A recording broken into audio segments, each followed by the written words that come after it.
ஆட்டுக்கால் சூப்பு தான் பார்க்க போகிறோம். ஆட்டுக்காலை சுட தண்ணியில் ஒரு டைம் கழுவிட்டு 1 ஸ்பூன் மஞ்சத்தூள் போட்டு நல்லா பிசைஞ்சு எடுத்துக்கோங்க. பிசைஞ்சு கழுவி எடுத்துக்கோங்க. 2 கைப்பிடி சின்ன வெங்காயம் எடுத்துக்கோங்க.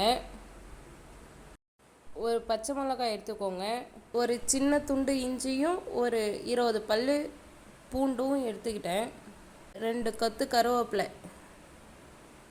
நான் குட்டியாக ஒரு தக்காளி பழம் எடுத்துக்கிட்டேன். பெருசாக இருந்தால் பாதி போதும். 1 ஸ்பூன் சீரகம், 1½ ஸ்பூன் மிளகு. இதை ஒன்றும் பாதியமாக கொரப்பாக நசுக்கி எடுத்துக்கோங்க.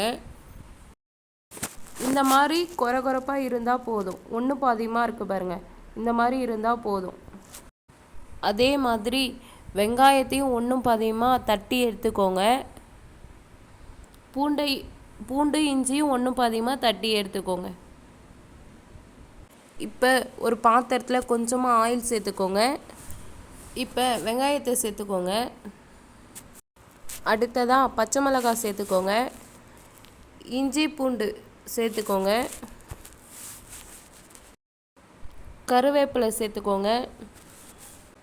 இப்போ லைட்டாக கலர் மாற வரைக்கும் கிளறி விட்டால் போதும். இப்போ தக்காளி பழம் சேர்த்துக்கலாம். இப்போ ஆட்டுக்கால் சேர்த்துக்கலாம்.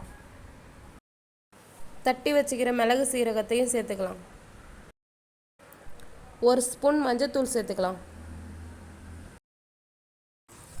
சும்மா 2 நிமிஷம் கிளறி விட்டு தண்ணியை சேர்த்துக்கலாம். இது 1 லிட்டர் அளவுக்கு இருக்கும் தண்ணி. 1 லிட்டர் தண்ணி சேர்த்துக்கிறேன். தேவையான அளவு உப்பு சேர்த்துக்கிறேன். இப்போ குக்கர் மூடி போட்டு 10 விசில் விட்டு எடுத்துக்கிறேன். இப்போ 10 விசில் வந்துடுச்சு. ஓப்பன் பண்ணிடலாம். இப்போ ப்ரெஷர் இறங்கிடுச்சு. 10 நிமிஷம் கொதிக்க வச்சு எடுத்துக்கலாம். இங்கே பாருங்க, சூப்பராக ரெடி ஆயிடுச்சு சூப்பு.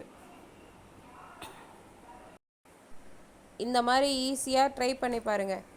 டேஸ்ட்டு சூப்பராக இருக்கும்.